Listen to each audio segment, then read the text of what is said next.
Welcome back. Channel 3 is your back-to-school authority, and as students across the state head back to the classroom for the first time since the pandemic started, we're checking in with local school districts to see how things are going. This morning, we're joined by Nate Quesnel, the superintendent of East Hartford Schools. And Nate, we want to thank you so much for joining us here this morning on Face the State. Thanks for having me. I remember we spoke early on during the pandemic. It may have been in March and April. And we were concerned about Chromebooks and other things. But before we get to that, how are things going? It's been a few months now. Yeah, things are good. It's a relative term, and but we say that we're grateful to have schools reopened and our teachers back teaching and working through the challenges that this time provides. One of the things that we heard the governor say when students were in school, and then there were 143,000 kids, I think he said, that were not using their Chromebooks. And that was concerning because online learning obviously can't be done without it. And so how do we bridge that gap? I think college students, obviously a little older, more savvy, but there are many kids who either don't have Wi-Fi, maybe they don't have Chromebooks. So how do we make sure that our students are getting them so they can do the online learning? Yeah, I mean, I think, some of it is right in how you said that. We make sure that these kids, our kids, have the devices that they need and the access that they need to benefit from learning in whatever form it is, whether that's in our classrooms in school or if that's remote learning where students have elected or staying home based on their concerns and their family's concerns. Kids need to have access to those devices at all times. And that's been a challenge, Suzanne. It's a challenge when we talked last spring, a couple months ago. It's currently in challenge for us here in East Hartford right now as orders made for Chromebooks, et cetera, are backed up in national shipping chains with significant delays.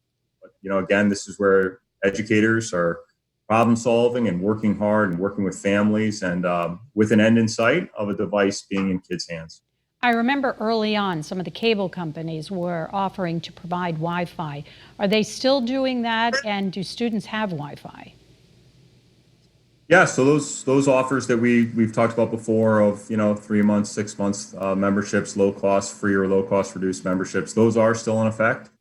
We are actively working to connect our families to those. In addition, we've been working with both the state of Connecticut and Connecticut Philanthropy, to provide access to potential contracts or vouchers for contracts for Wi-Fi service as well as Wi-Fi hotspots.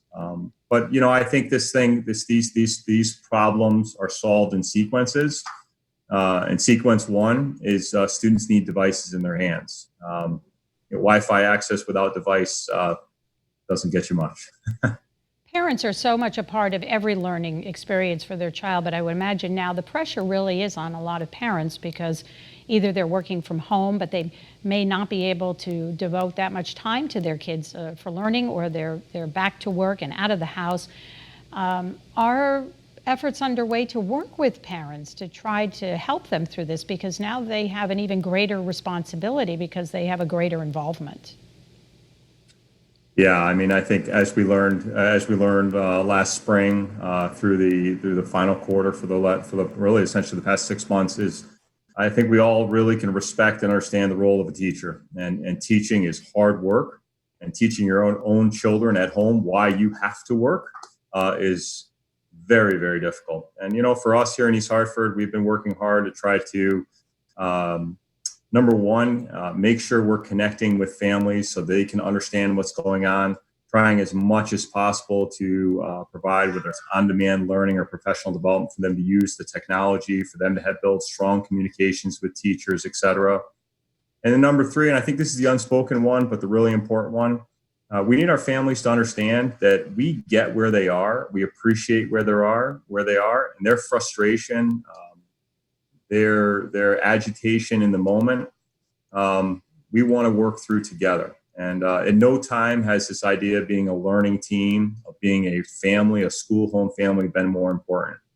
And, there's lots of feelings of, people are cooped up, people have had it. And in these times, our kids need us to continue to work together. And that's a really important part of this process. I know schools are doing different things. Some are doing a combination or a hybrid. Is that what's happening in East Hartford? Yeah, so East Hartford has a pretty unique entry plan or reopening plan, we call it here in East Hartford. Our premises behind our plan is really three simple things. Number one, we want to be safe. We want our schools to be places that are safe for our children, safe for our educators, and safe for our community. And everything we do here is going to be under that premise. I think the second premise makes it a little different is we want to be incremental. We realize that 6 months out of school for our educators, 6 months out of school for our children, it's not something that necessarily you jump in full force the next day. That's not safe. That's not prudent, and that certainly doesn't work for us.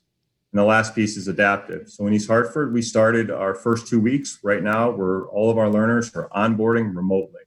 Our kids are at homes. Our teachers are in school. It's really interesting being in the schools right now. As you walk down the hallway, you can hear teachers teaching through the technology. We will bring back our in-person learners next week. They will be coming back at the secondary level in a hybrid model or a reduced enrollment model. At the elementary students, all the in-person learners will be there 5 days a week. So a lot going on as we incrementally and safely bring our kids back to school.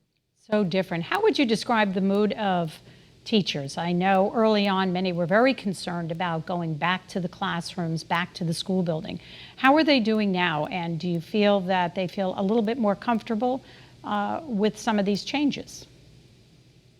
Yeah, I mean, I think we all come to this from different places, and certainly we're a large organization. People come from all over the map with significant levels of anxiety and fear, and some with less. But what we're seeing collectively from our teachers, what we always see from our teachers here in East Hartford, is number one, a commitment to kids, an understanding of our responsibility and our mission to educate and to be a huge part of a community.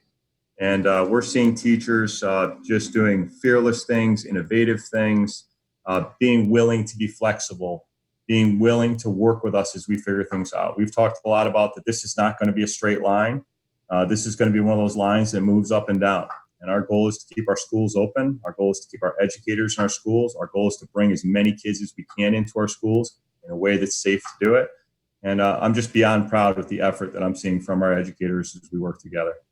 And before I let you go, I had a concern about kids who have disabilities, intellectual disabilities. How are they being, educated during this time? Because many may not be very comfortable with online learning. Yeah, certainly. Our students who may have special needs, this has been a very difficult time for them, as it has been for all students. And I think, again, this is where we're very fortunate to have teachers who know these kids, who are able to meet these kids' needs, and who are willing to do what it takes to provide the supports there. And as we continue to move forward, keeping our schools safe so these students with those needs can return to the schoolhouse. There's nothing like being at school in front of a teacher. You can say what you want about remote learning and certainly some of the great things we've experienced and learned, but kids need to be in school. And all kids, but especially those kids with special needs, where we can really meet them where they are and give them opportunities to take another step forward in their learning. Well, thank you. I know there are so many challenges, and we wish you all the best of luck and safety. Nate Quesnel, East Hartford Superintendent, thanks for joining us on Face the State. Thank you. Take care.